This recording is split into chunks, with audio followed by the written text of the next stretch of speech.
Previously on Did I Do That? I want to actually share this mascot with you because it might in fact be the worst mascot I've ever seen in my entire life. I'm so excited. This is Stephen Money. This is a cartoon Arnold Schwarzenegger bod, but with a head and torso of a cell phone. Yeah, it's pretty terrifying. Although, did you see the Sasquatch mascot this last year? No. It does that thing that like 19th century dolls do, where they have the hard ceramic face. And I mean, this is a gentleman who is grimacing. Absolutely. Grimacing in absolute pain at existing. And still threatening at the same time. He's giving a smile, but he is going to take a bite out of you the minute you turn your back. Yeah. So I left Wake Forest, is the school that I went to in North Carolina. Wake Forest, the school with the most horrifying mascot? The Demon Deacon. The Demon Deacon? Oh, good God. Yeah. It's just an old man in a bow tie, tails, just terrifying the college students. Like, forget Slender Man. Demon Deacon needs to be in horror movies.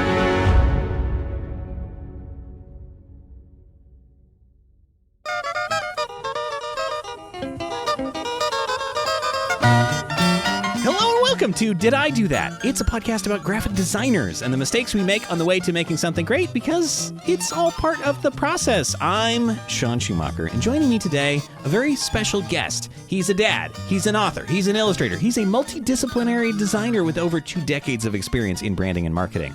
He's worked with the likes of Driveway, Umpqua Bank, Next Health, and Vacasa, and his most recent book, Jokier Jokes, a collection of even more illustrated dad jokes, is available for pre-order right now on JokeyJokes.com.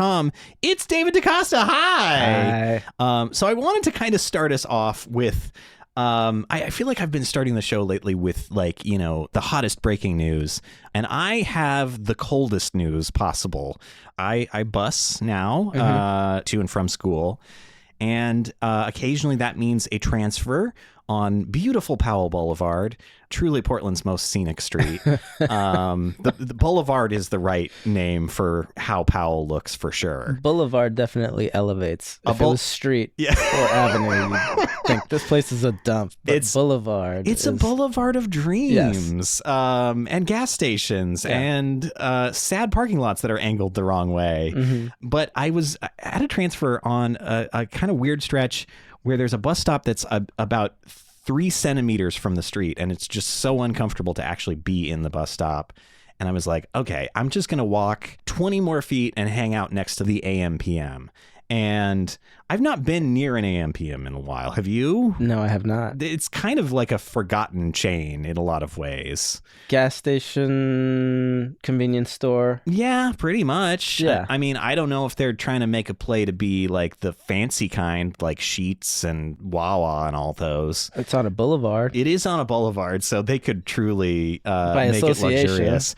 I will say, though, when I arrived at the AM/PM, it was revealed that they are absolutely not trying to do that. If anything, they're trying to do the opposite of that.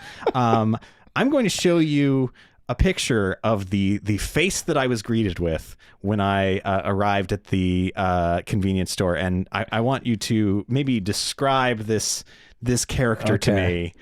I'm being handed an iPad with, wow. This is like if Grimace and Animal from Grimace from McDonald's and Animal from the Muppet Baby like fell into a vat of toxic waste. And became one amalgam of. Okay, now I'm. So that's like the 10,000 foot view, but when you zoom in, it's a beard made out of Cheetos, a hair made out of Twizzlers. I think so. I was trying to parse out the various components of this character who is named Toomgus. Okay. A name that is awful. Apparently the slogan of AM/PM is too much good stuff, and so they were like, Toomgus, of course. I mean, this is too much good stuff. I love all the things that this guy is made out of, but like all together in one is horrible. No. But none of those things should be alive is also the problem. Together as a Voltron. Scary.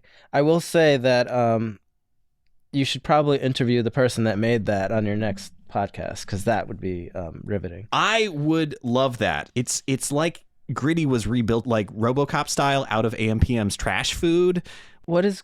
I know Gritty. Gritty is the Philadelphia Mascot, yes. Flyers Yeah, mascot. yes. If I'm wrong, don't email me. I think you're right. But I was like, this is obviously got to be a Gritty ripoff.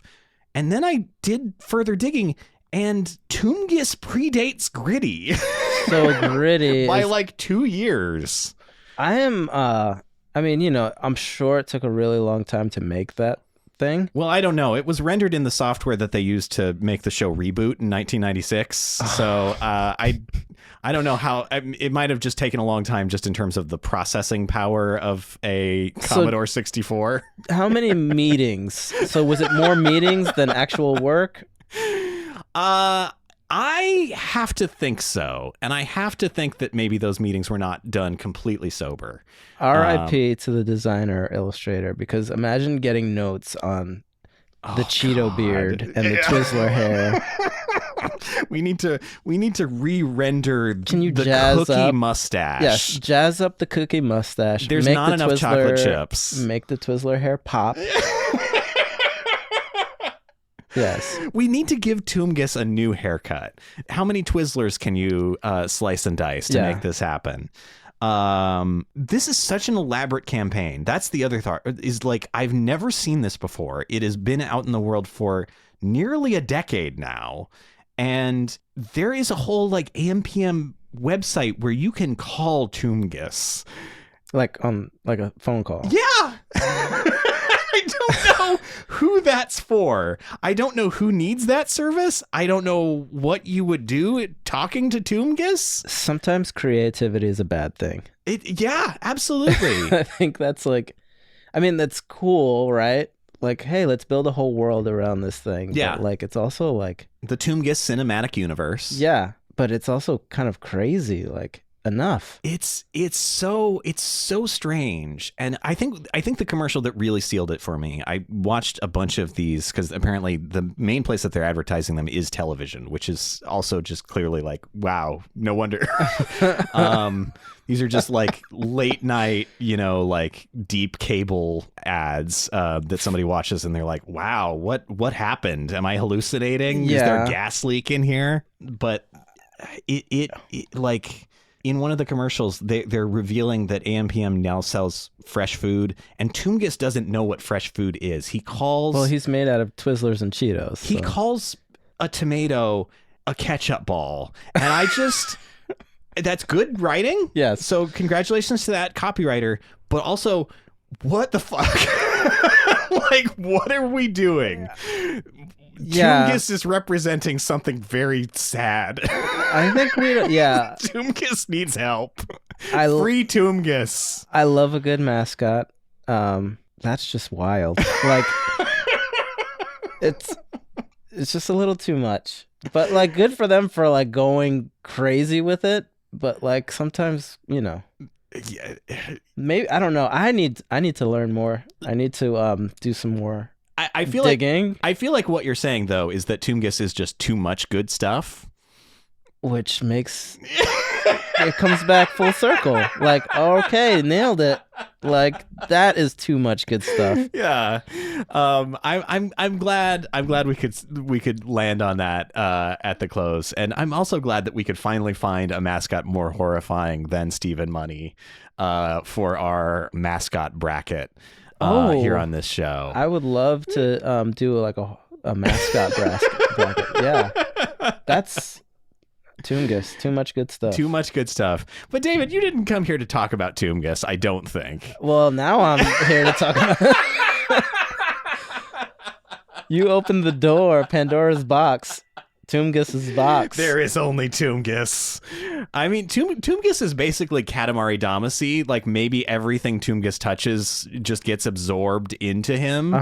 Yeah. And like, Toomgus will be the size of the universe pretty soon. I'm like, can still see his face. just glinting, reflecting off my eyes. It's like burned. It's like you looked at the eclipse, basically. Yes, I made the mistake of looking deep into his eyes, into his cookie eyes, or his hot dog eyes. I don't know what. Yeah, what are his eyes? His eye, oh God, actually his eyes are much worse than I had not really investigated his eyes. Careful. Because they are Not too like the close. only non-food part of it.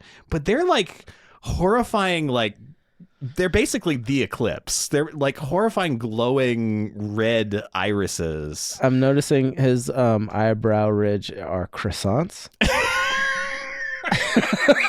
A food I fully believe that AM/PM sells. Only the freshest. Only the freshest. And that's like the I'm sure it's- boulevard aspect of AM/PM.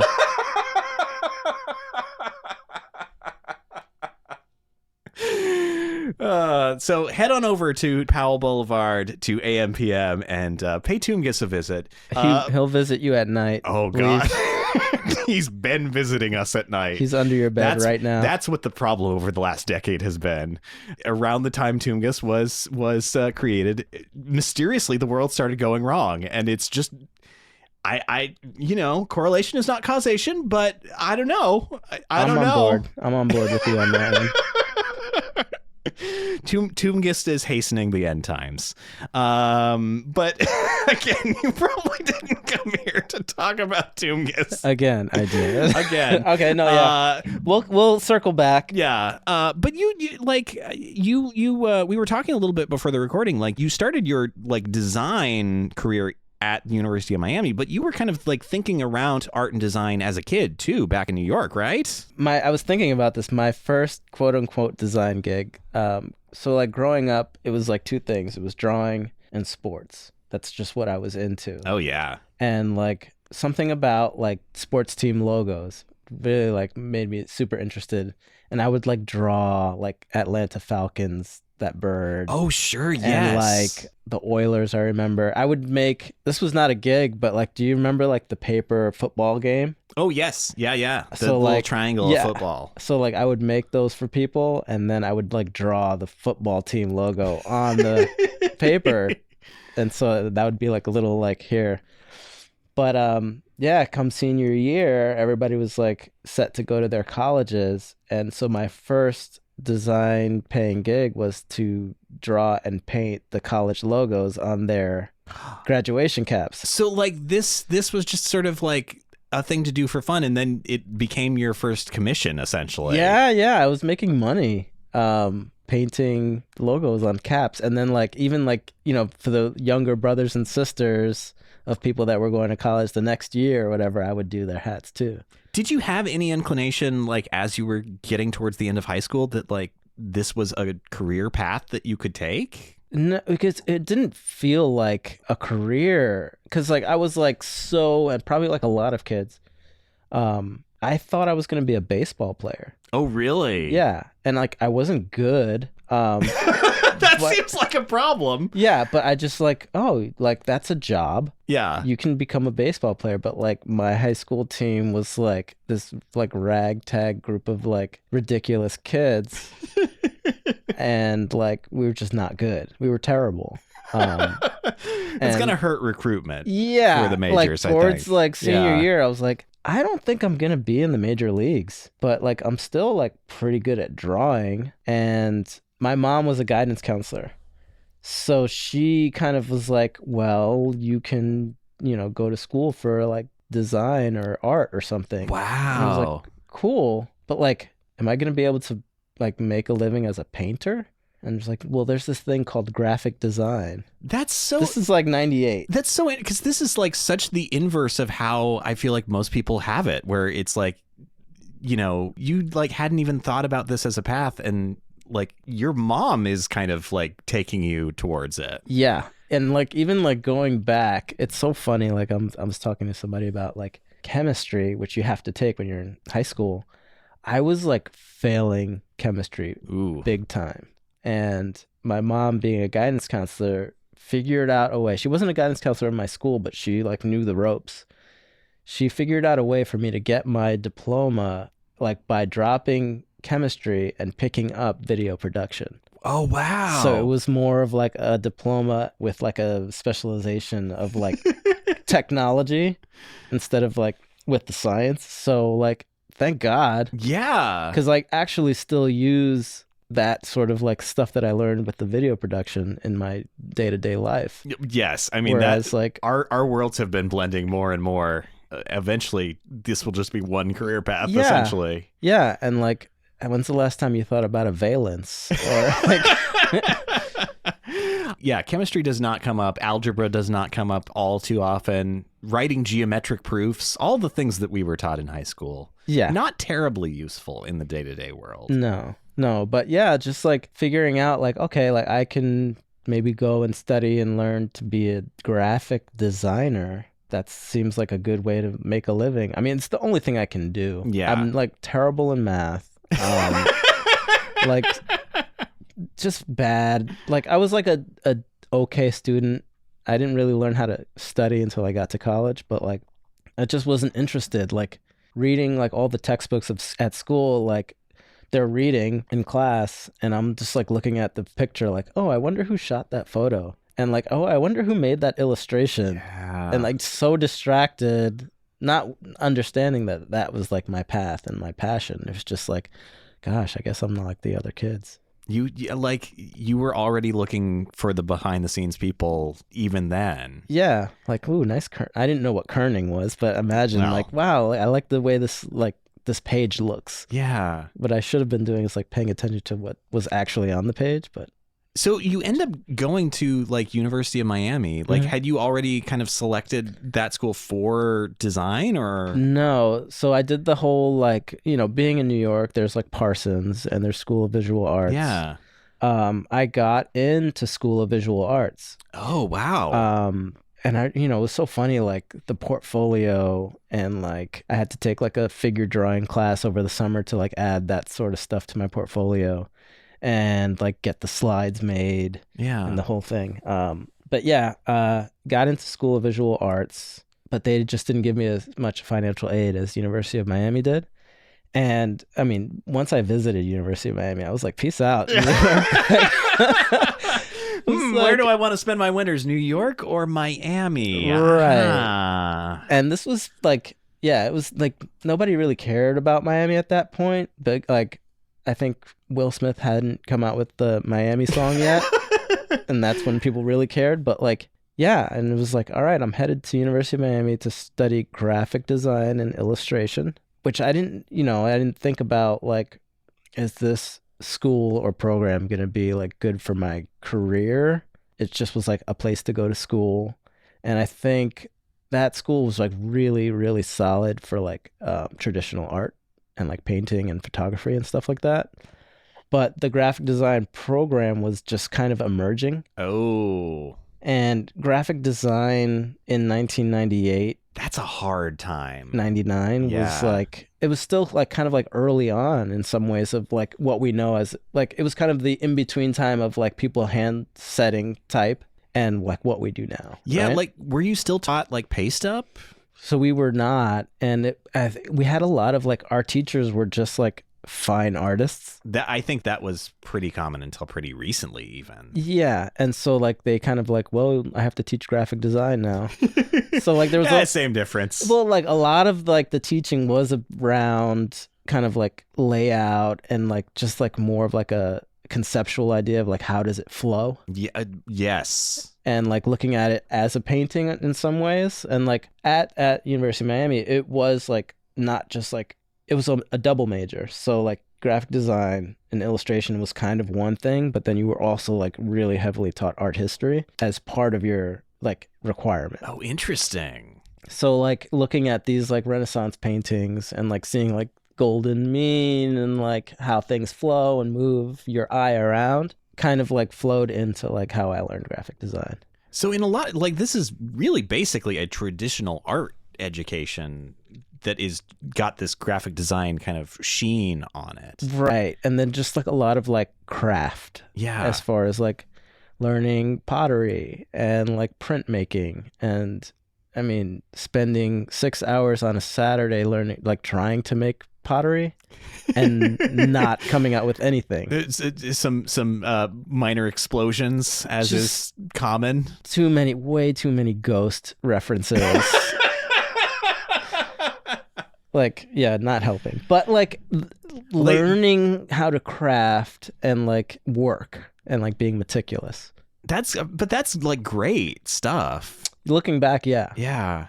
And I mean, even what you were talking about, like teaching folks about composition primarily in thinking of the page, like I certainly wish like more of the folks that I talk to were doing that. Like it's really useful to take that step back and be able to be like, oh yeah, this is like iFlow actually really matters. Right. Yeah. A lot of that iFlow and I still use that stuff when I'm making my illustrations and design stuff today. But like, we didn't even really learn much about like famous designers or like type creators or anything like that. We just kind of were like learning how to use the programs. Yeah. There wasn't even like a design history component. It's just art history. And then maybe there's a little mention of design at some point. Right. Yeah. And it just wasn't like branding. Like branding is so important now. Yeah. Everybody. I mean, people that aren't designers know about branding now. Yeah. I mean, everybody's a brand, like with social media, right? So like Toomgis certainly is.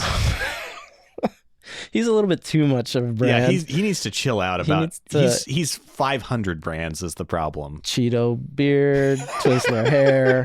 Do you think they had to individually license those shapes for Toomgis? That's something that just occurred to me. Twizzler, because like twirl Cheetos have got to be kind of particular about this is what a Cheeto looks like, because the off-brand ones never quite look that way. No. Jax. Yeah. No. Cheewees. There's a bunch of them. See, like that's the problem that I know these things and like I can't remember what I'm gonna do this weekend, but I know Jax and Cheewees. But yeah, just like learning that, not really like that specific branding component, which I think like a lot of your students here learn like and are so good at. Like when I go to the portfolio shows and stuff, like I'm so like amazed by how much they know about branding when I just kind of have to like learn that through my career. But you know, here we are. Like, how did you like start to step out into the job market? Yeah. I mean, by the time I was like a senior, I kind of like knew that I was going to head back to New York, just like family wise and kind of like not really interested in staying in Miami much longer. Oh, really? It was great. But like, I was just kind of like, all right, like I get it. Not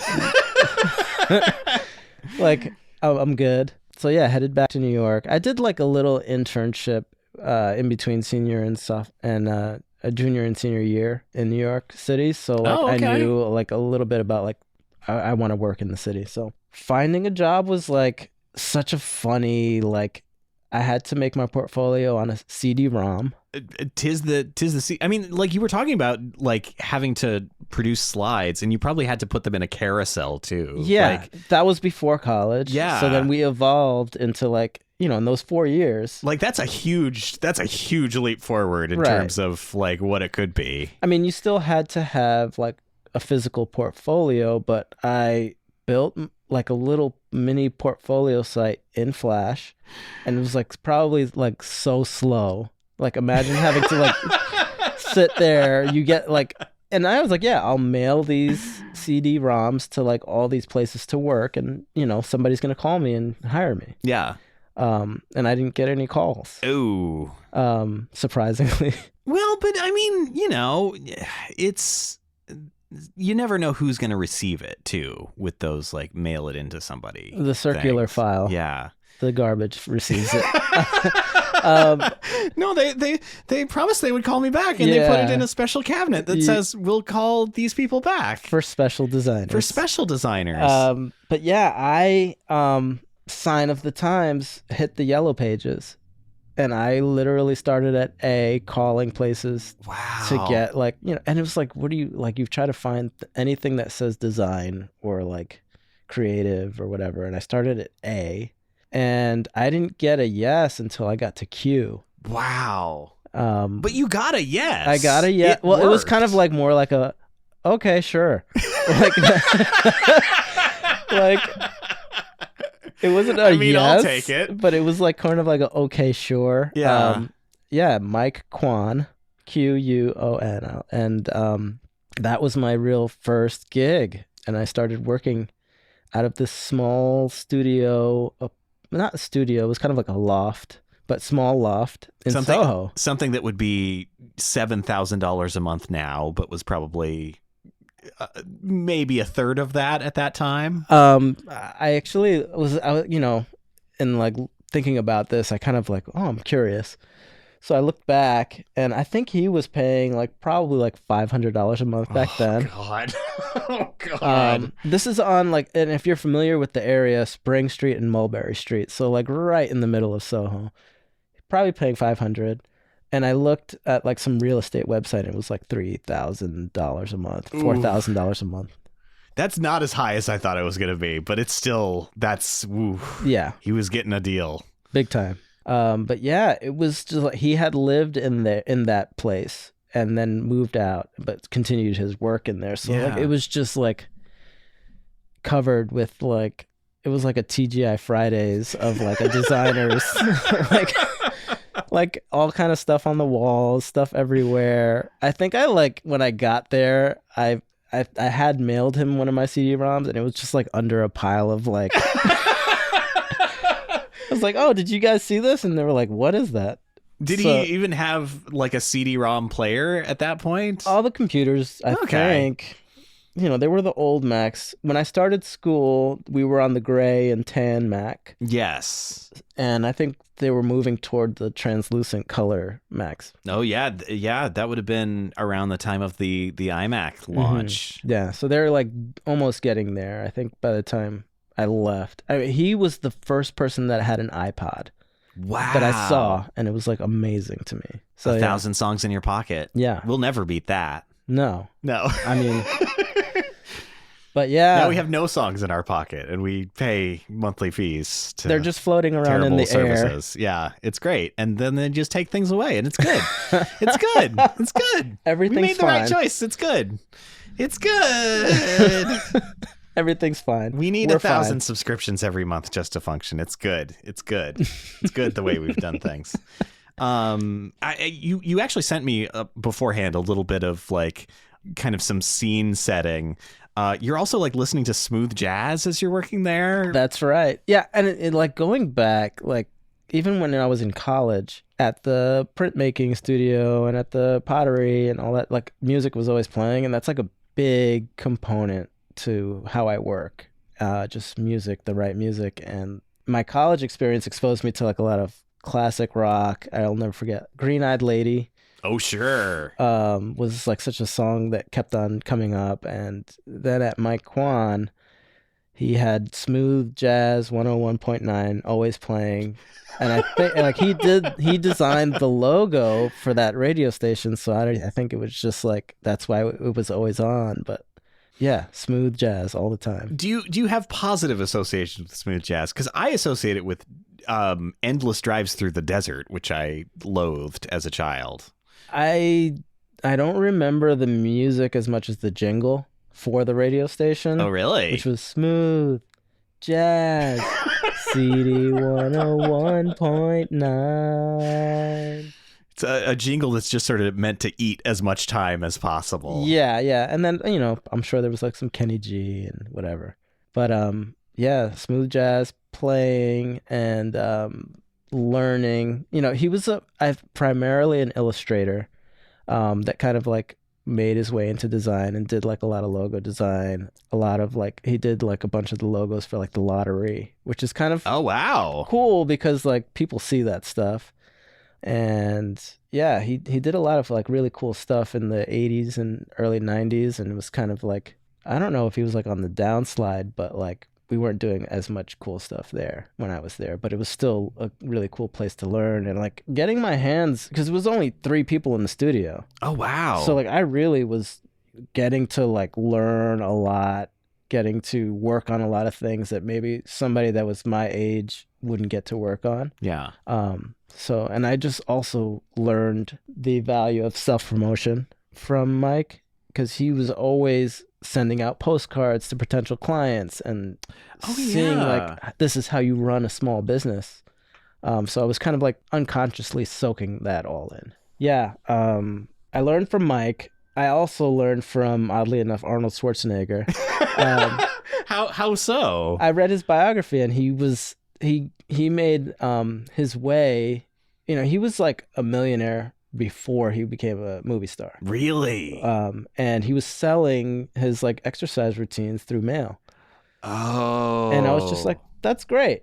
Like, my philosophy is people are tired of getting bills and junk mail. It's like, would be nice to get something nice in the mail. It makes too. an impact for sure when you get something that is not like from a credit card company. Yeah. Or like a weird like coupon circular or something like that. Yeah, the Wednesday coupon wad. Yeah. How the Wednesday coupon wad, why is it always falling apart? Why can that company not like put their coupons together in a way that they stick together? Staples are expensive. Like, it seems like that's annoying for USPS. Yeah. I don't know why they want to be involved in that. Everybody's economy. annoyed. It's a lose-lose for all parties. Yeah. I don't feel better about shopping at Fred Meyer from that coupon wad, and yet they're always front and center in it. It's a mess. More Get it together, coupon wad company. designers, more creative postcards, I'd say. Absolutely. Less coupon circulars. Yeah. Do a mailing. It's cheaper than you think it is if you do it the right way. I will say that. Yeah, it's just fun to still do something tangible. But yeah, I learned that from Mike, just hustling. I would be like delivering holiday gifts to potential clients and running around New York City doing that. It was such a funny way to start my career. It was, not sexy, as we say. It was cold, like drafty loft apartment in New York City. He'd give us these like hot water bottles to keep us warm. So maybe Mike had moved out for a reason. Yeah, very drafty. Hot water bottle on the lap, and a coat or a sweatshirt always. And he would give us lunch, which was nice. That is nice. So some noodles or pizza or knish, and I get paid $100 cash every week, which covered my commute into the city. Wow. Yeah. What sort of work were you doing for Mike? He did a lot of logos still for small businesses. He always tried to wedge illustration in to the design, whatever it was, which I'm very conscious of now because I love doing illustration, but I also don't try to make everything an illustration. But yeah, we did logos. We did a cool project for AOL. Wow. Probably like close to their height at that time. I think it was. They were in the Time Warner building, and we made a passport for their employees that was like a kind of like a employee program. So that was a big one, designed in Quark Express. I did not know how to use Quark Express still. We had to bring in like a free agent to come and help us. It was a disaster. I downloaded Quark Express a couple years ago just because like I joked about it in class. I teach tons of page layout, and I would joke about like, you don't get too invested in InDesign because before that we had Quark Express and that went away, and PageMaker before that, and that went away. I design everything in Figma now. See, this is the thing. There's finally a threat. Yeah, no, even like a layout that's not for online, if it's just a PDF. Yeah. Like a 30-page thing, I'll just do it in Figma. That is so the case with all of my students too. Oh, okay, cool. It's happening. It's happening. Figma, please make a page layout piece of software. It's just, everything's there. Unless Adobe wants to give me money, please give me money, Adobe. I'll take money from whoever, and then I'll recommend whatever you want. Yeah. I'm very easily bought. Me too. But yeah, so like you mentioned in your statement, one of your like potential pitches that came through the studio was the sandwich chain that I loved more than anything else as a kid, Blimpie. Yes. Yeah. Second only to Arby's. I had very weird tastes. Well, Arby's has the meats. Yeah. We got, like I said, we were working on a lot of logos, and one potential client that came in was Blimpie, and they wanted to update their logo, which if you're familiar with Blimpie, it actually looks like a sub when you think about it. It does. It's the most sub-like of the logos for sub kind companies. Of a rounded rectangle. But they kind of wanted to move away from that, or were thinking about moving away from that. And there was this hot new up-and-coming sandwich chain called Panera. that was the inspiration. I was like, what is this Panera? What is this? And it sounds like a real estate development. Yeah. Why would I want to eat there? Right. And they did have that same brush-like quality that Mike worked in, so it made sense that they would come to him for that, but it didn't work out. They ended up not rebranding at all. It was just one of those projects that I think a lot of people go through where you get some spec work and they say they want to go through with it, and it was just like, oh, exploration. Yeah. We're gonna pause. So no rebrand for Blimpie. Are they still around? I don't know. I the only Blimpie that I knew of in Las Vegas was inside of a AM/PM style convenience store, and I think that has gone out of business. Yeah. So my window into Blimpie is gone. Well, now. they messed up. They should have. They should have went through with it. It would have saved them. Maybe. Who knows? They could also be the biggest company in the world. Maybe they own everything now. Right. Blimpie Inc. At this point, it's anyone's guess. At what point did you decide to kind of move on from working with Mike though? When he moved his office to New Jersey. Oh no. Oh no. Yeah. So he, like I said, he was, used to live in that loft. He moved out. We were working in there, and then he decided to move to New Jersey, but Red Bank, New Jersey, which is like an hour and a half from New York City. Wow, that's that doesn't sound like it's gonna work. No, and I was making the commute for a while because that was my job. Wow. So I was driving an hour and a half. Oh. And it was just not working out. No. And at that same time, my sister was working at YM Magazine, which, if you're familiar, Young Miss Magazine, and some opening came in their marketing design department. So I had to say peace out to Red Bank, New Jersey, and go back to working in New York City with my sister. But that's a great connection. I mean, yeah, and that's kind of just how it goes, right? Yeah. It's so hard, even today. I mean, back then you would think it would be easier to find a job because there wasn't the sea of LinkedIn posts and all that. Yeah. But it really is. Indeed, job postings that get 5,000 applicants. Monster.com, I think, was oh boy, just about to arrive on the scene. But yeah, I started working at YM, feeling like a fish out of water because I'm this dude, and I'm now designing for teenage girls. But yeah, working on advertorials and making some really cool illustrations of a dolled up gal with lots of sparkles and stuff like that. Sounds pretty good. It was great. It was so fun. It was my sister and I bonded. You kind of as kids, and I see this with my kids, they're great friends. As you grow up, you kind of get annoyed with each other and bicker, and we kind of came back full circle to enjoying each other because we had something in common again. So we worked together and we commuted together.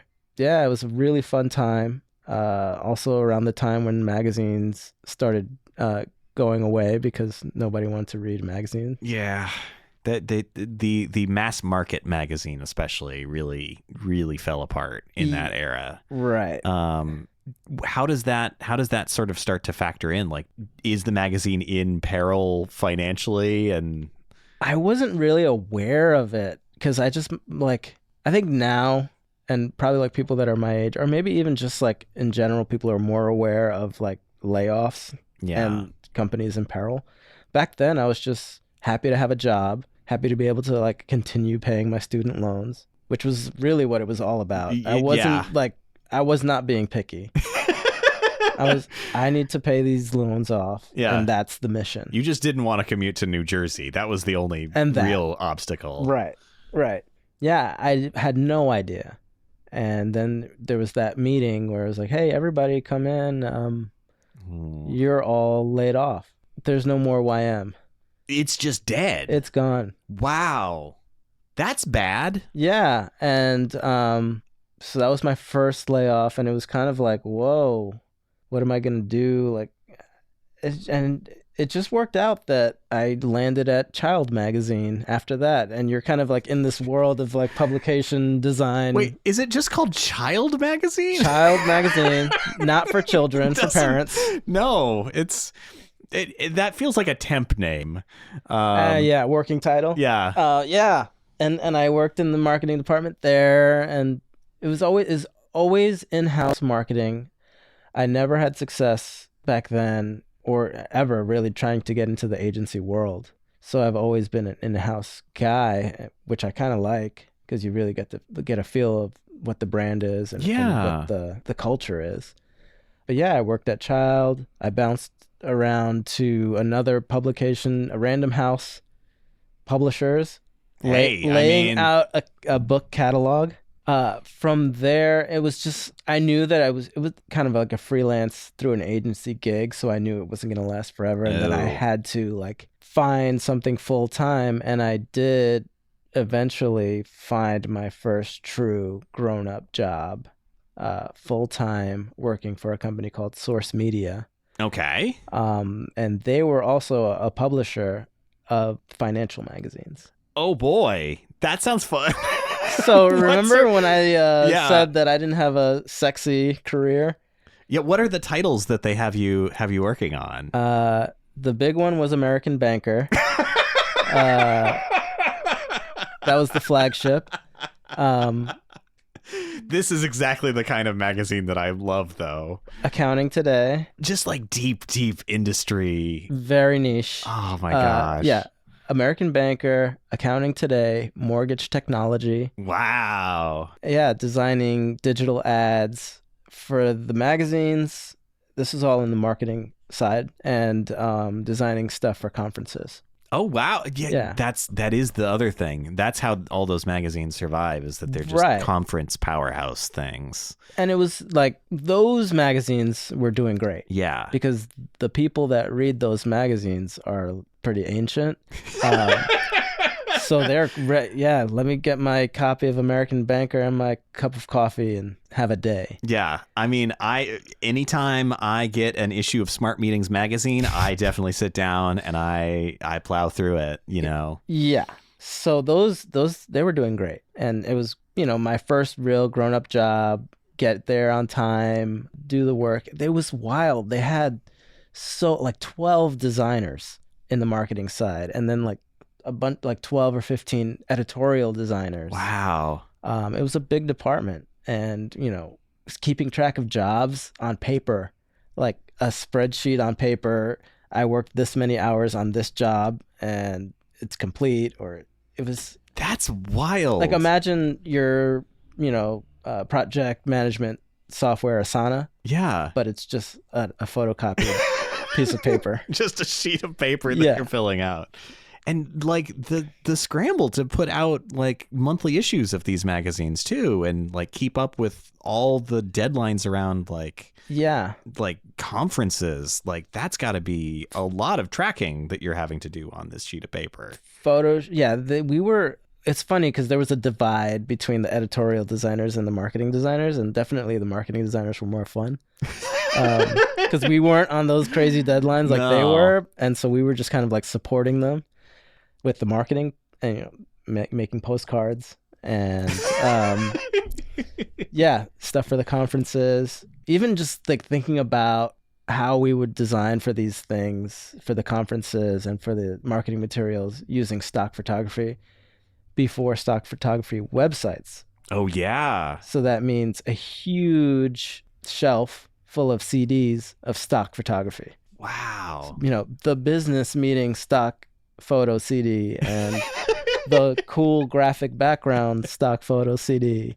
Pouring through those. Did they each have a little the little CD booklet that would describe which each of like file 001 is businessman giving thumbs up, handshake JPEG. Oh, yes. There's got to be a whole CD just of handshake JPEGs in this business suite. Oh my god, I don't know where those are now, but that's got to be a collector's item, maybe. Going through those CDs, making these marketing materials. Still learning how to work though Again, not super creative, but still learning how to be pixel perfect, learning how to like meet deadlines, learning how to deal with difficult stakeholders, people asking me to jazz it up and make it pop. Or American Banker needs to pop. Yeah, or Mortgage Today. That's like, we need that energy. Jazz here. it up, make it pop. The worst one being, I don't know, you're the creative, just make it. Ooh. Whatever. Ooh. But learning how to deal with that, which is super important, right? Because you kind of, when you're young, I think you kind of bristle at it, and it's okay to like have that wear away a little bit, because you do have to be like good to work with. And I think that's kind of the reason why I've been able to work as much as I have, is because I'm like easy to work with. Yeah.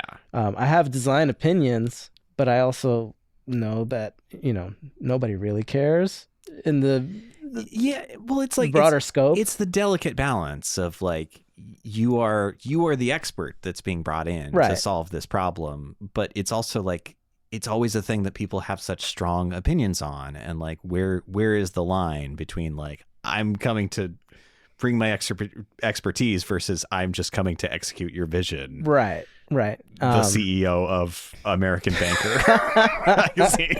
Right. But yeah, it was a great place to learn how to work. Yeah. Not necessarily, make the most mind-blowing work. At times I made good work, but a lot of it was like, we need to just get this out. Yeah. But still, it's kind of like, when you look back at my college experience, it's that craft and the workmanship and kind of like learning how to do it, which would help me in my personal stuff later on, just kind of being meticulous and learning how to work. So where did you end up like going next from there? Well, that was wild. That experience at Source Media was wild in that I was there for 9 years. You were there for 9 years? 9 Oh my God. years. Wow. Yeah, I was there for 9 years. I started in 2007, and then everybody knows like how fun it was in 2008 to be anywhere. It was great. I bet the folks at Mortgage Technology Magazine were having a real good time, especially. Oh, they were lighting their cigars with $100 bills. Yeah. Never been a better time for mortgages than 2008. Right. And it was just a funny thing to be in an office environment then. You saw like a sign of, you asked me about the magazine if I knew how we were going to, like, how things were going, and was it a shock to be laid off? No, it wasn't, because I wasn't privy to that. But at this place, the snack machine started getting emptier and emptier. Ooh, and it wasn't getting replenished. And we were all kind of like, this is weird. Oh, the canary in the coal mine's very sick. Yeah, the snack machine. And I started a snack machine newsletter. Because it was called Snack Watch. It quickly rocketed up the list of the most exciting publications coming out of Source Media. It definitely was, even if it didn't leave the building. Was the highest rated, I think. Because keeping things light, keeping things fun. I mean, that's definitely part of my whole thing, is just to have fun at work. And it was kind of a dire time, but Snack Watch was so much fun. It wasn't necessarily a design exercise as it was a writing exercise, which I was like, oh, I'm okay at writing and like being funny. So that kind of this is where it unlocks. I think it is an unlock. Interesting. It was this connection to my coworkers and being funny and just kind of livening things up around the office. So it was like, oh, new Snack Watch just dropped. Hey, everybody, there's peanut M&Ms this week. And there would be like a crossword or like a word find attached to the PDF, and I'd give you a prize of like 50 cents to get a snack if you submitted your Snack Watch crossword in time. And it became like a weekly thing and got us through the hard times. And I was still interviewing and trying to get another job, because like being somewhere 9 years is crazy, especially today. It's pretty unusual, yeah. And it was fun. You go through good times and bad times, as far as like, some coworkers leave and they're your people and you're just kind of trying to get out. Yeah. And it comes to a breaking point where you're like, I just need to get out of here. And I couldn't. I just was not getting jobs. But I was fortunate enough to have a job. So I was like, cool, like at least I have a job. It's not, I'm not making the most beautiful stuff, but that also fueled my kind of personal creative work right around the time when Tumblr was getting big. Yeah. So I had an outlet for that. Were you starting to use that to like illustrate again? Yeah. It was just something that I needed to do. Yeah. Because the 9-to-5 work was so dry. I needed to make and create stuff that made me feel good. And so taking what I learned with my Quan of like illustrating and vectorizing and taking my illustration style and making things that make me feel good was an outlet when I wasn't designing digital banner ads for mortgage technology. Oh. Yikes.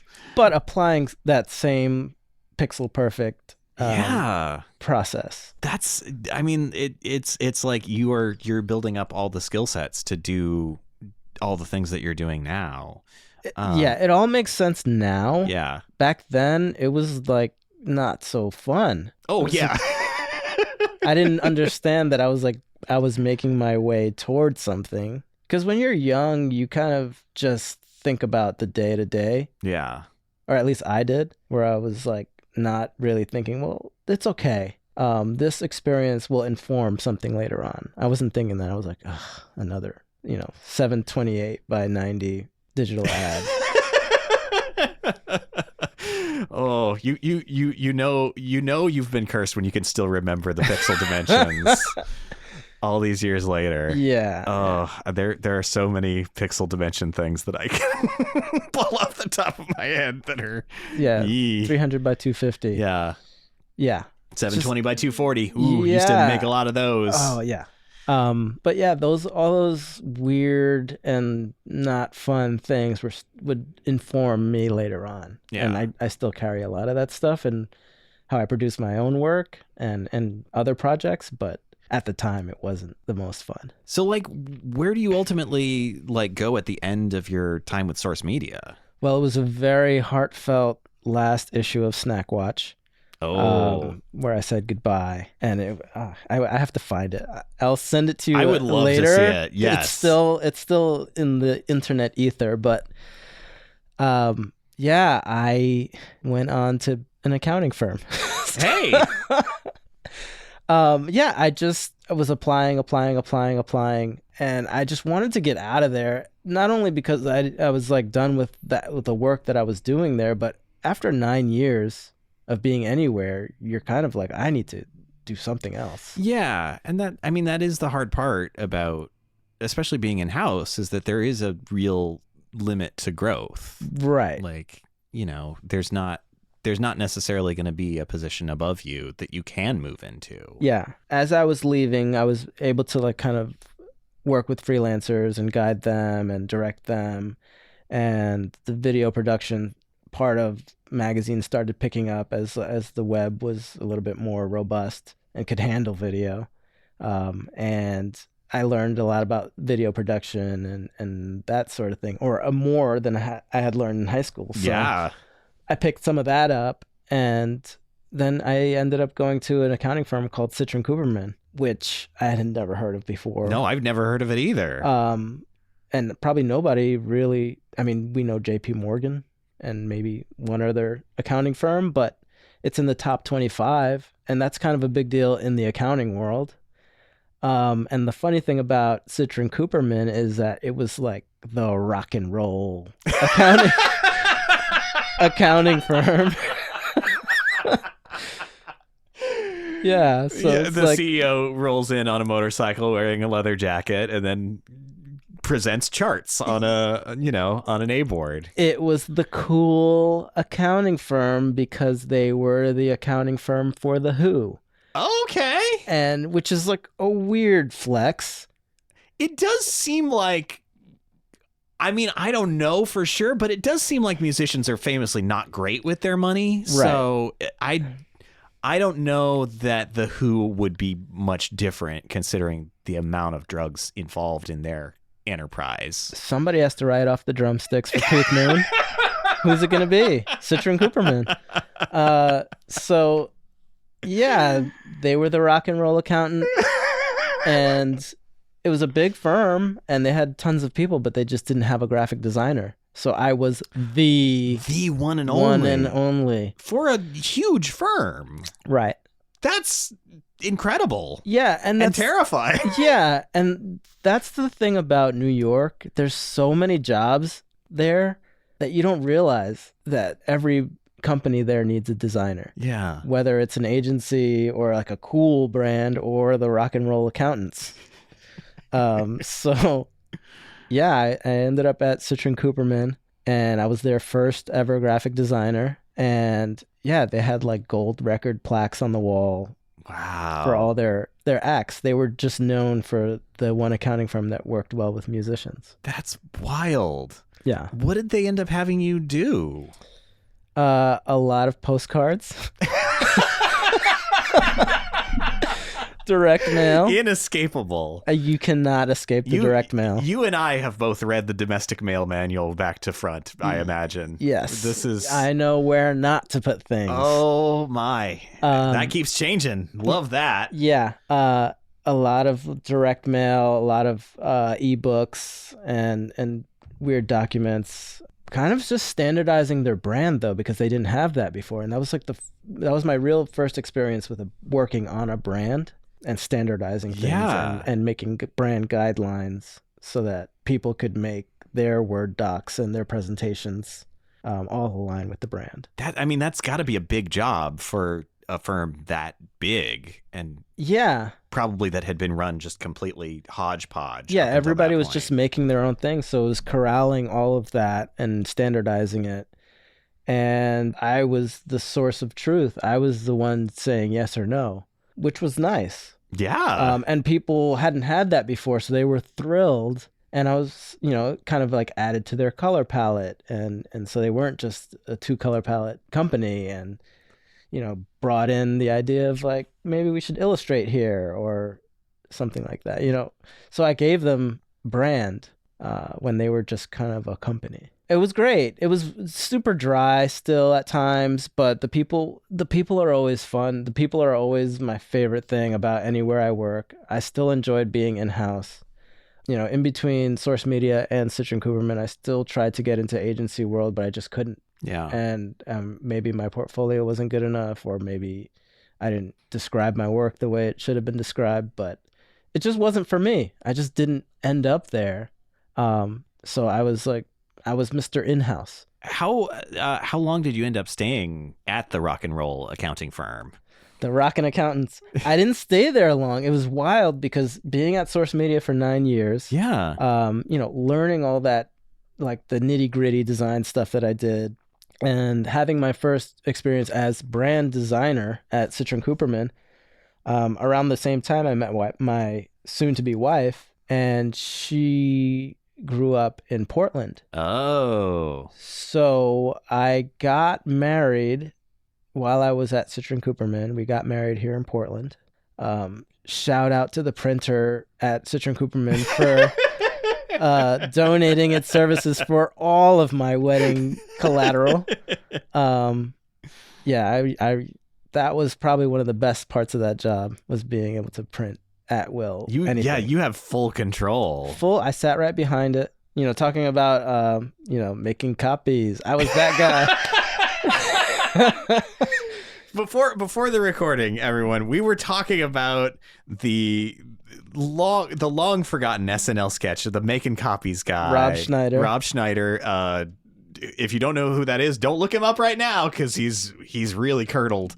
Yeah. But it's one of the most non-joke sketches that they've ever done. It's barely a joke. The Sean Meister, Mr. S. Making copy. So I was like the making copies guy and the designer, because I sat next to the copy machine, so I was able to take full advantage. And it's a really, those rock and roll accountants, they don't go cheap on the printing. So double-sided, laminated. It's all high-quality printing, you know? Yeah. But yeah, I got married, and when we got married, we kind of knew that we would end up coming out to Portland. Yeah. Just because around that time, I was 33 or something like that. I was kind of done with the going out all the time in New York City, and could kind of, visiting Portland a few times, realizing that there was life outside of New York City was key. Yeah. And so I was ready. And we got married out here. All of our friends from New York came out to Portland. So it was kind of a destination wedding. And as kind of like a thank you to our friends, we got a rental house in Hood River, which is, if you're not familiar with the area, it's, about an hour away from Portland. Very lovely, though. Yeah. And so we rented a house, and we show up, and there's this sign outside the house that says DaCosta. And I was like, oh, cool. Like, interesting. Yeah. That's whatever company is renting this house. So we rent the house, have a great time. Portland and the area is beautiful. Head back to New York with the eye on coming back out here to work and live. Interestingly enough, when we were at that rental house, I landed an interview with Nike. Oh, really? And I had to leave the rental house to go have a informational interview with Nike. A long drive between those two places. Right. And so I spoke to a woman, and it came down to to get your foot in the door here, you have to be a production designer, and you're probably not going to be full time. You're going to be contract. And I was just like, I need full-time work. I don't understand this contract business. Looking back, I now know that that's just how it goes. Yeah. But I didn't know that because I didn't know anybody that worked here or worked with them. And now I understand that that's probably would have been the way. Yes. So I headed back to New York, started applying for jobs out here, and I saw one pop up for DaCosta, which was the people that rented the house to us. And I got an interview and landed it right away to be the lead brand designer there. And they very prominently had, I don't think they do anymore, but they had a very large space in the Pearl. And I remember the first place I knew them was seeing the sign on that building. We'll get back to that. Oh boy. So I landed the gig at DaCosta as their lead brand designer. But back then they were still pretty new, and they had a small office over on MLK, and it was above a fitness studio, so we'd hear bass pumping.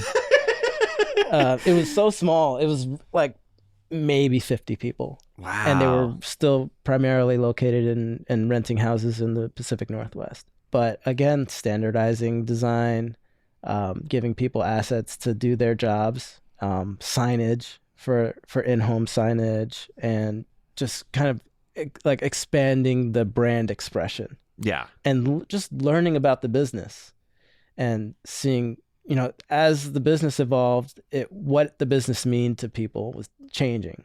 Yeah, this is truly building the plane as it's in the air. Yeah. Brand design too. Yeah. And my first startup experience, and going from an accounting firm where I had to tuck my shirt in and,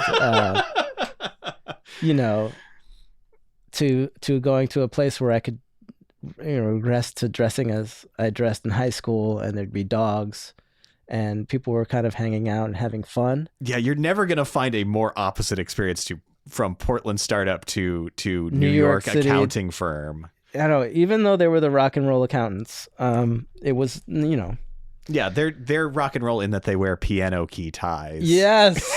Oh my God.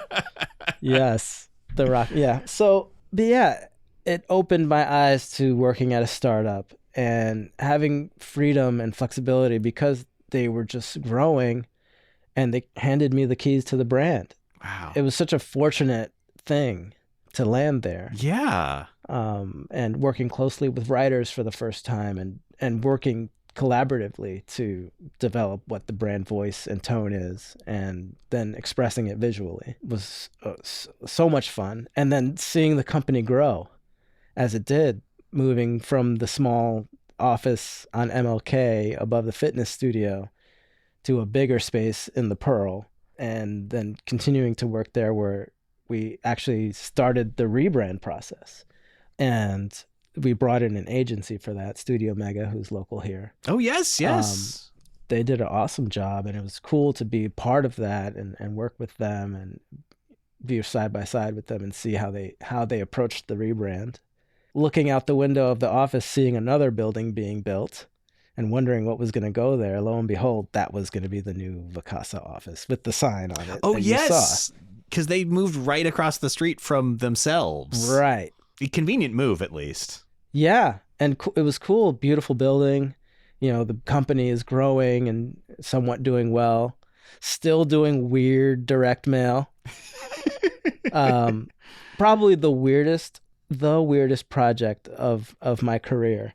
One of the marketing managers said that Porsche had this mail program where they took a picture of people's houses and then put a Porsche in front of it and then mailed the postcard to them and said, "Hey, look at how great this looks in front of your house." That's haunting. Yeah. God. Super scary. Just imagine receiving that postcard. Yeah. Who took this photo of my house? Right. What the hell? So, oh no. Yeah. Oh no. Pretty creepy. No. So we had the idea to like snag some vacation rental homeowners. Instead of taking a picture of their house, I will illustrate their house, vectorize it. Okay, that's better. Yeah, except it was going to go out to 5,000 people. That's worse. Yeah, so here comes Fiverr. But it was cool because I got to establish illustration guidelines, give them exactly how it should look and the stroke weights and the color palette, and basically establishing illustration guidelines. Yeah. And handing it over to 5 designers in, I don't know, India, Malaysia, Philippines. I have fond memories of interactions on the email threads with them, and just make these 25 illustrations of these houses, send it back. We send them the postcard or like a framed picture of their house illustrated, and then they sign up for DaCosta to rent their houses. That's a powerful move. How did it work out? Not great. Not great. It was fun to do. Yeah. For me. Oh, absolutely. I don't think it worked well. No. And I think the broader idea of the business just wasn't making sense. As far as when you go to a vacation home, you want that personal touch. Yeah. And it works when you are with a small company, but you can't be everything to everyone. No matter what you do, if it's vacation homes or whatever, right? Yeah. And around that time, as we were figuring out you can't be everything to everyone, COVID. Oh, yeah. I remember that. Yeah. That was fun. It was great. It was a good time had by all. So my very first Zoom meeting ever was getting laid off. Oh. When COVID hit. Oof. Yeah, everybody, we're going to send you a link, and I'll never forget. Basically, it was like, we're going to send you a link, jump on the meeting. God. And it's probably everybody's first Zoom, so they're like, I can't hear anything. What's happening? Right. And basically, you were either going to be kept on or laid off was the idea. So, like, I signed on to the meeting. I look around to see who else is on the meeting, and then it was like that Joe Pesci Goodfellas moment where you're just like, oh no. Like I knew just by like seeing everybody else who was on the meeting with me, I was like, all right, that's it. And it was we all know, we've all talked about it. Getting laid off at COVID was so crazy because I've been laid off from the magazine before, and it was like, oh, I don't have a job, but the world isn't ending. Yeah. And we're not all going to die. But that's kind of like what it felt like. Yeah, yeah. And that moment, it's like nobody can do anything. Advertising has become just stock footage of like people looking scared. It was just It's like, what is this field anymore? What a crazy time. And it was this one really hurt because I had been there 4 years at this point. I had developed some really strong relationships with coworkers. Being new in Portland, having this like kind of new family and having a fun job, amazing place to work, taken away from me was devastating. And I didn't know what I was going to do. And it was like painful. What do you do? I all of a sudden started, people reaching out. I put my sad LinkedIn post and how proud I was and all the stuff that we see now every week. But people reached out and I got some freelance gigs right away. But I also had this amazing amount of time on my hands where I was able to just kind of do stuff around the house. And I started creating and illustrating for myself. And the best part that came, COVID, now looking back, and I was one of the fortunate people to actually do really well during COVID because I think people realized they still needed to market and brand, and it probably became even more important brand because everybody was kind of captive audience. Yeah. So I had no trouble getting gigs and working. And then I also had this ton of free time, and I created this illustration series called Quarantite. And it was my first kind of like culmination of this like learning the craft and being creative and figuring out brand and writing for myself project. Yeah. So it was based off of these kind of mundane day-to-day things that we had developed during COVID. Everybody was strangely baking bread, and we were all wearing sweatpants, and we were all FaceTiming way more than we ever had before, doing puzzles or like working out, and self-care became super important, or the opposite of just like, fuck it, chips and ice cream. Self-destruction. Yeah. Self-care, self-destruction, So basically the premise is like an illustration of a person doing one of these activities and kind of like a punny title. Yeah. And then like the subtext was always stay home, stay safe, because that's what we were supposed to do, right? And so like, a guy gardening, and then it says like, go through a hoe phase. Because we were all kind of like, some people were going through their hoe phase, gardening and doing that sort of stuff. And being on social media a lot during those days, that was the outlet. And so I was able to kind of put these illustrations out into the world and get a lot of really positive feedback. And it was the first time that I got really good feedback on something that was just for me and something that came out of my brain and I put out into the world. Yeah. But the problem was that, yes, success. I got this thing out in the world, and then people were like, hey, is there prints? Is there a calendar? Is there books? And I was like, no, I hadn't I hadn't thought about that. These are probably not pieces that are prepared at 300 DPI, I'm guessing. No, they were. Oh. Always, because of my experience with Mike Kwan. That's smart. I always worked in high fidelity vector illustration. I still haven't moved to working on iPad. So everything I do, I work with the mouse. I make my illustrations with mouse and vector and the illustrator. So they were all high fidelity. I could have very easily made prints and stuff like that, but I just hadn't thought about it. But it was out there, and I kept that in my back pocket. Like, I can't just make it. I have to think about what's the broader strategy behind it next time. But then kind of, COVID was dwindling. I got hired on at Driveway, which is part of Lithia Motors. It's their online arm. And again, we need a brand designer. We don't have one.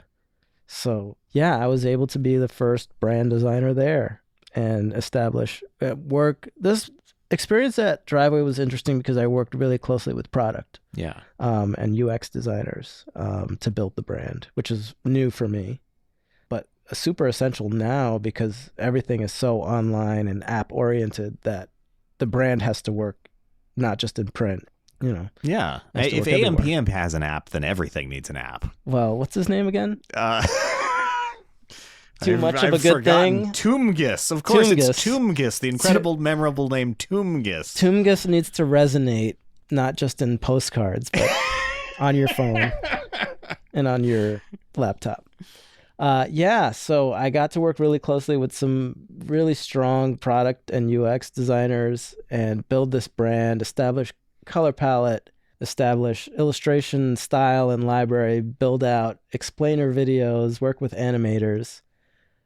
So again, this is an experience where I was kind of calling the shots, but still not being called creative director or art director or anything. I was just like brand designer, which is fine for me because I enjoyed what I was doing. It just didn't look cool on LinkedIn. But like you're doing that for two separate startups. Like that's like tough work. Yeah, it was really cool to, and the thing that was really rewarding about both experiences is seeing my work have a hand in the growth of a company. Yeah, which was really cool, and seeing it in every way, like whether it's employee morale or customer satisfaction or stockholder excitement or whatever you call it. But yeah, I got to see a logo put up on DaCosta's building. I got to see a logo put up on the Driveway building. And after Driveway, I worked there for a couple of years, and I was starting to kind of move up, getting closer to the money. And that's not really where I'm happiest. Yeah. I think seeing people get yelled at for newsletters was not my favorite place. Oh, God. And I was... that around the same time I just got recruited for another startup, so it was perfect timing to make my next move, which was the very unsexy world of healthcare software. But I mean, it's like it's another opportunity, and like even going back to like working with the like trade magazines, like how to like communicate on all these different planes. Yeah, and then even like think about going back to my high school, like drawing these logos on these paper footballs. Yeah, I was always in love with making logos and making these brands and brand worlds, even when I didn't know that's what it was. And I had the opportunity to do that at DaCosta. I had the opportunity to do it at Driveway, and then the next place, Next Health, which is software for dental offices to help them schedule and communicate with patients, which seems important. And I think it's really difficult to corral that sort of stuff, and they're still trying to figure it out. But I was brought there specifically to work on the rebrand, and I wasn't the lead designer, which was kind of a relief after Driveway because it was a lot. Yeah, and it took a lot out of me. I had a great time working at Driveway, but I was doing so much illustration at DaCosta and so much illustration at Driveway, there was nothing left for me, and I was kind of burnt out. Yeah. And Next Health was an opportunity to just design and not have to do illustration, which left it to be just something for me. Yeah, and I assume this is where Jokey Jokes kind of starts to come into the picture. That's right. Just going back to the beginnings of Next Health, getting to work again on another rebrand, designing a logo, color palette, the brand voice and tone was already kind of being established. The culture was not for me. Because it was like a really sales first culture, which was my first experience with that. Oh. Because they had to sell the software, right? Yeah. So the Slack channels were a lot of LFG and rocket ships. If you don't know what LFG means, I have no idea. Let's fucking go. Oh boy. Boy. Which, that's goes to show how little I've been around any entity that has money in the course of my life. Right. And like, I think you do want your salespeople to be that. Yeah. Because that's the culture that you need, I guess. It just was like kind of like eye-opening because I had never worked for that sort of culture before, and it was not me. I'm more of a let's fucking chill guy. So that culture wasn't for me. I did really great work. I learned a lot about event booth design, kind of like designing brand for that part of it, which I had never done before, and building the logo. I got to see my third logo get put on a building, which is like not a lot of people will get to see that. Yeah, that's a trifecta. Yeah, the hat trick. Getting to see that done, it was really cool. And I learned a lot from the lead designer there. As far as I thought I was pixel perfect, like she was beyond pixel perfect, and really taught me to hone in on it. And she was like, she's younger than me, and I think most people would be weirded out by reporting to somebody that's a younger designer, but she was so good, and I had no problem working with her. And her name is Gina Meredith. I'm a huge fan of hers, and she just taught me a lot about spacing and really like turning the knob to 11 on being meticulous. And then, working, kind of pushing that rebrand out, and then working on all the, ancillary collateral that the salespeople need, employees need. I built like one of like the best and worst things that I did there was I made the Nexi mascot. They had a mascot? Which was basically... I'm curious, was Nexi made out of different components of things that you sold at Nex Health? I see where you're going with this is not the AMPM. It's not that. Okay, thank God. No. Wanted to check. Nexi was the very cool Nex Health N logo. Okay. With like sneakers running. Oh. It's just like a little character.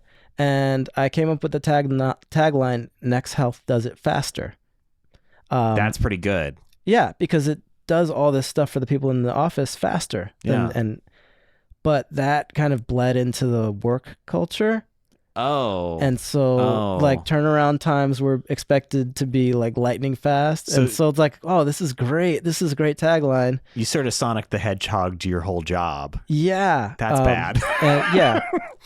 So like that was really part of the culture, like quick turn, like let's get it done, let's get it out. And it's just not a great fit for me. Yeah. Fortunately for me, one evening I looked at my calendar and there was a 9 a.m. meeting where I never had one before. And I was like, this is not good. Oh. And again, it was that Joe Pesci moment of like, oh no, when I got into that meeting and the HR guy was there. So that was only 8 months in. So I got the rebrand done. It was really quick. And then I got laid off and I was so happy.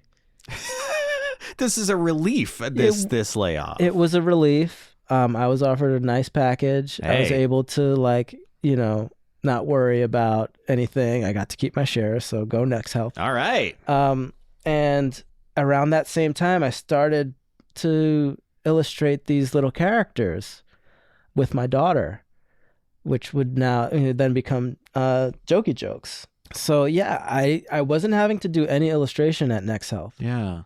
And so I got that back for myself. And around that same time, my 6-year-old daughter was coming home from school telling the worst jokes in the world.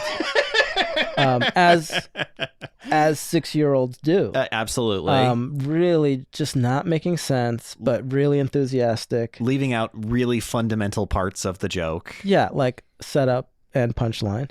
It's just subject kind of of joke. Yeah, more of like an open-ended question with expected laughs. Yeah.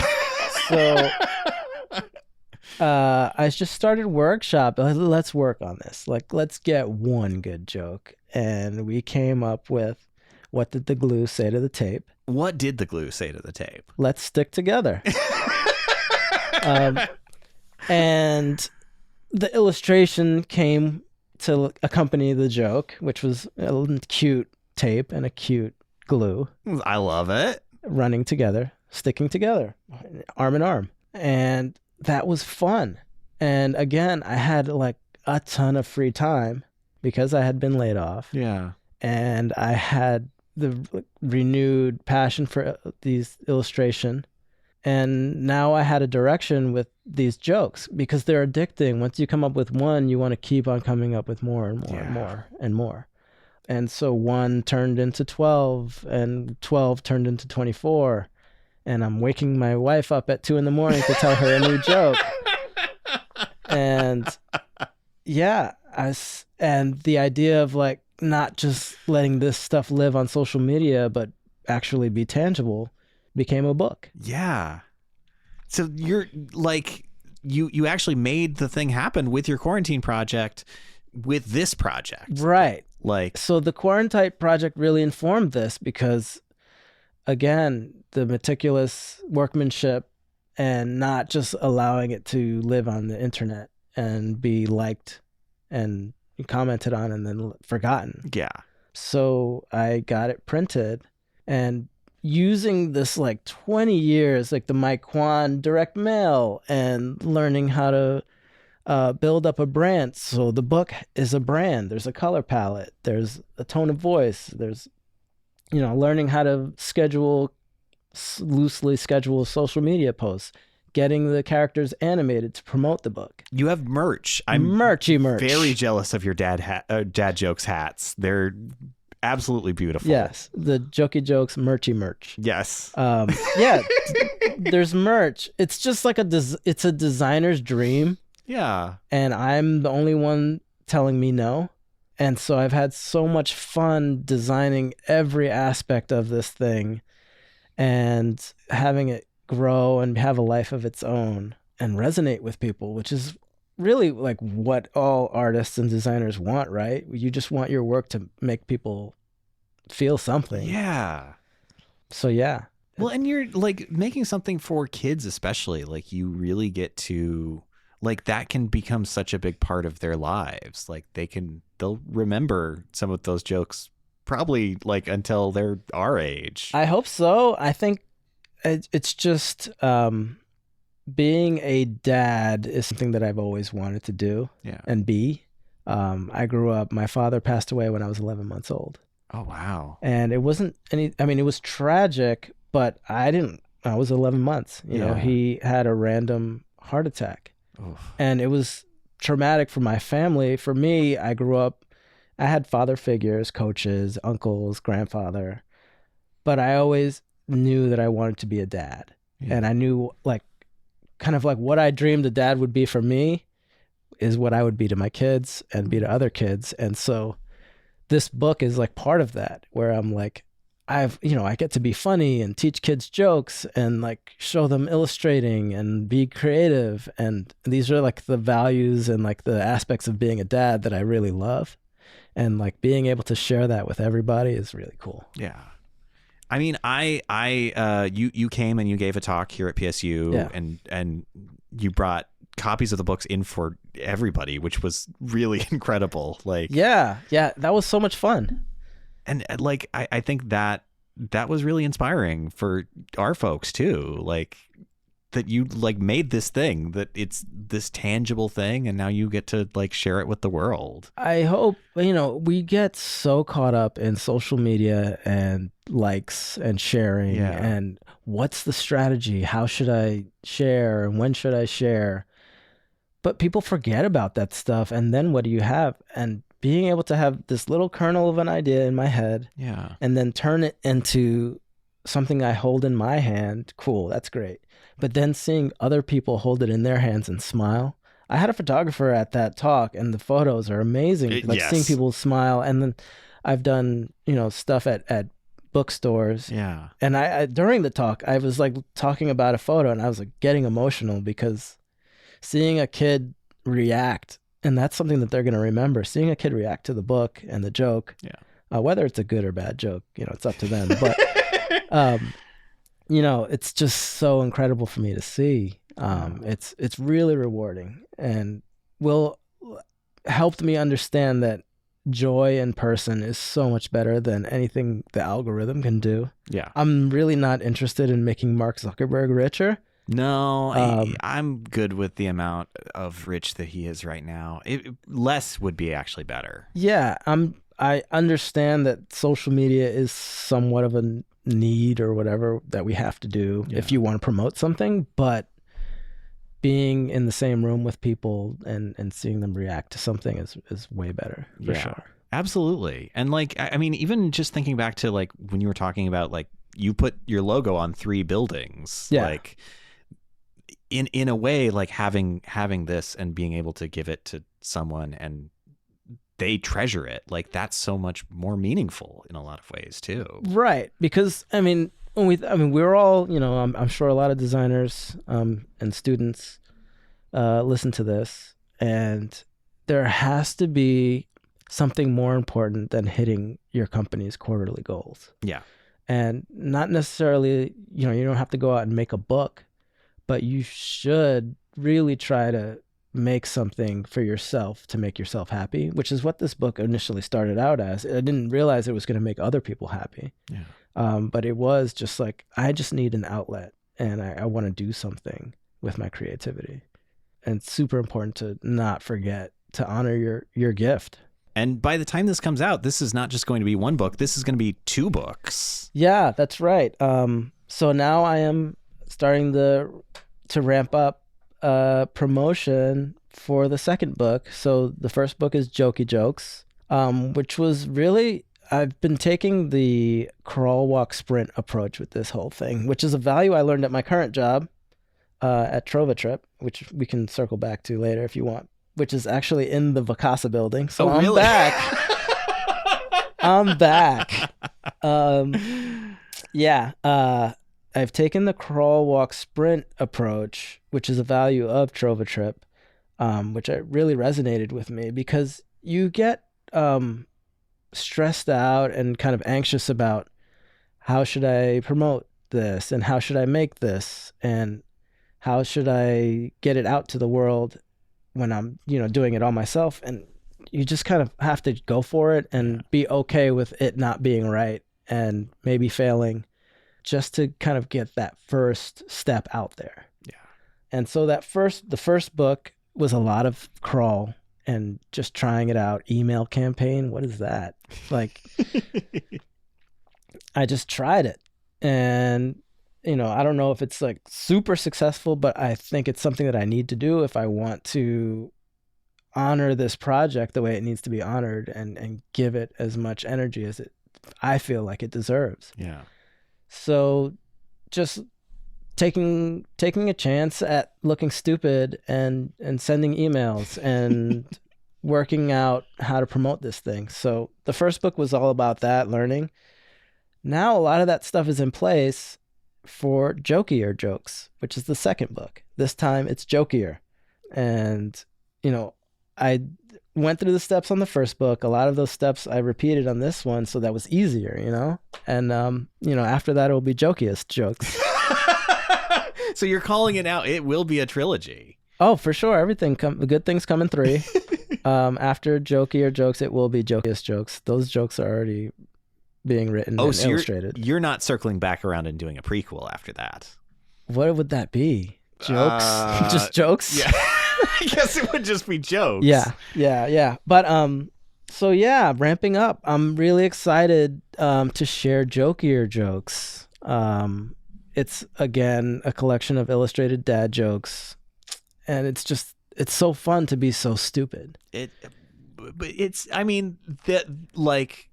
it's funny and it's beautiful, and that's like the magic of it. Thank you. Like. Yeah, I mean, at the core, I just love laughing. Yeah. And I love making people laugh. I don't watch action movies really. I don't watch superhero movies. I don't watch horror movies. I only want to watch comedies because I just want to laugh. Yeah. And I feel like giving that to other people is really fun too. So, yeah, Jokier Jokes. That's another collection. I hope the folks who listen to this go out and get it. Speaking of that, where can they go to order books or to buy merch? Merch. Correction. I'm sorry. A merch, of course. I got jokiejokes.com. That's great. Yeah, so I the site is live now. I don't know when you'll hear this, but you'll probably be able to pre-order Jokier Jokes. You'll probably be able to order Jokey Jokes. It's just a really fun brand exercise. Building out color palette, tone of voice, photography style, hiring photographers for whatever event I'm doing. Yeah. Just, I spoke to this in the show and tell talk, but selling the sizzle, not the steak. It's just me, one guy making a stupid book. how do I make people interested in it? I have to sell the sizzle, not the steak. That means make sure everything looks really dialed and make sure I have photography for my events and make sure the copywriting is good for the sake of just making a good brand and having fun, but just doing a really good job. It's like the craft and the workmanship part of it. I mean, I think that is part of the magic. Absolutely. And it's a book that everybody can enjoy, you know? Yeah, I mean, I am going to start doing school. I did my daughter's school for an assembly, which was fun. I taught the kids about setups and punchlines. So like you're solving that problem. Very that important. You had at the beginning. Yeah, and told all the jokes, and the kids loved it. Oh. And I'm gonna do some more school events next school year, because we're coming down to the end here. But I just like bringing this book out into the world and interacting with people is what's more rewarding to me now. Yeah. Before it was just doing the illustrations, but getting out in the world and interacting with people through this book has become what is the goal and the reward. Absolutely. If people want to find more about your work apart from Jokey Jokes, where do they go to do that? My portfolio website is therealdacosta.com. There is another David DaCosta. Is there really? That is a graphic designer. Oh. But I am the real DaCosta. You will defeat this mirror doppelganger. I don't know. I like his social media posts now and then. Oh, he's actually doing good stuff? I try to encourage and support my brethren. That's very generous. I support all David DaCostas. I think we've taken away here. At least one. At least one. At least the real one. Preferably the one that's in the room with me. The real DaCosta. Yeah. But yeah, I've had so much fun. It's just been really fun. Yeah. So using the gift to have fun is been really rewarding lately. I think that is truly within the spirit of this show. Thank you so much, David, for being here. Thank you. It's been a really fun time. And also, hey, thank you to the listeners. This is a bit of a like kind of denouement. I don't know if I'm using that word correctly, but it sure sounded like it was something. Sounds like something that like Boulevard and denouement go together. Oh, that's right. Powell Boulevard has inspired me to be so super fancy today. Yes. But yeah, this is our season finale. I mentioned at the close of last season, we were doing short seasons now. But we are going to be going into a period of downtime over the summer. I still want to publish the occasional episode or two, but they are going to look and work a little different. Well, I shouldn't say that they're going to look a little different, because this is an audio medium. I don't know what they're going to look like for you. If they look different, that's probably something that you've done to your device. You should get that checked out. Yeah. You've updated your app, I think, is what has happened there. But yeah, audio wise, we're gonna do some fun experimental stuff and have some reruns in there. But it's we're gonna be starting back up again in fall. Just to give me a little time to prep for that. Because that's going to be really exciting, and also I have some big stuff to work on this summer.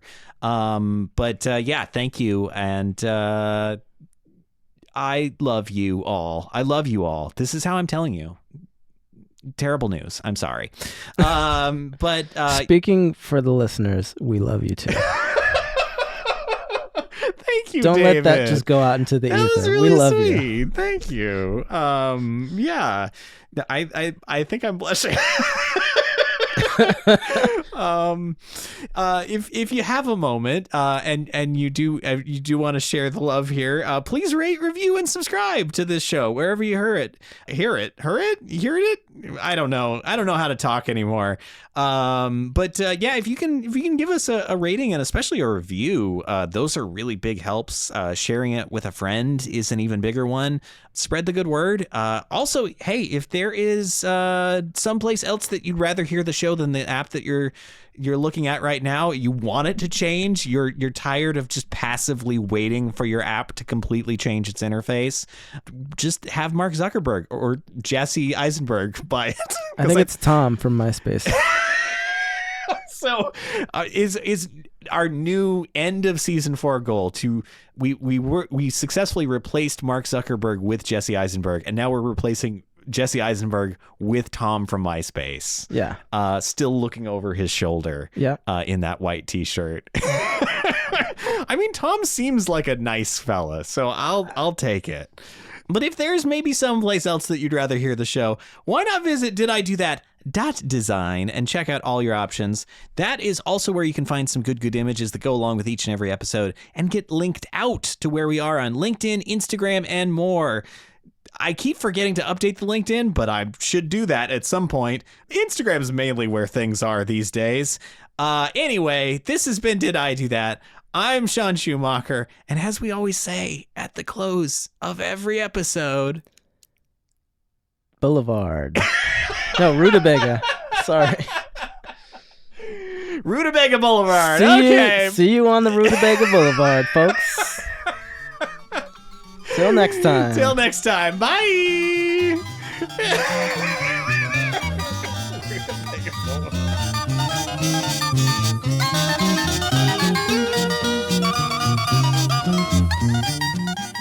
Strawberry rhubarb pie is outstanding. It's amazing. And I, for many years did not think that rhubarb was anything because it looks like celery. And I'm like, well, celery is just bland water in hard form, but not cold. Crunchy water. Crunchy water. Wait, hold on. Should we rebrand celery as crunchy water and make $1 million? My daughter calls seltzer water spicy water. So if you get spicy water and crunchy water, you're all set. Spicy water's amazing. Yeah. We need spicy water, crunchy water, wet water is the standard. You know what? That's a great rebrand. I've been noticing lately Coca-Cola has changed Coca-Cola Classic to be Coca-Cola Original Taste. And I feel like it's sort of in that vein. Yeah. Yeah. Original water. Extra crispy water. Extra wet water. What could that be? I don't like it. Yeah.